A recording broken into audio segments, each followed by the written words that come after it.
Samaphumulo igama ngizothi ukhuni lwazala umlotha kwakulukhuni lizala umlotha ngiyacabanga ukhuni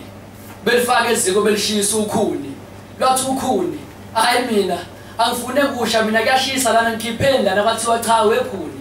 azuyikhethele ukuze uzale lo mlotha uzomela udlule kulomlilo kulukhuni okhuni lizala umlotha la ngazi ukuthi lo mlotha luzala wayekhulu dumizo lokho kanje namuhla sesakhona ukuthi umlotha emlotheni ukhuni ngazala umlotha nasekundeni sekakhona ukubeka emlotheni kungenxa yokubekezela kwalo ukhuni nawe ke umuntu esimamele umntwana omzala kube nzima bathi odokotela phusha uthi hayi wena awufune ukuphusha wena ibuhlungu lento uyayeka lethi cha ntokazi ukuze umzali lo mntwana ezomela udlule kule buhlungu ngoba khuni njengoba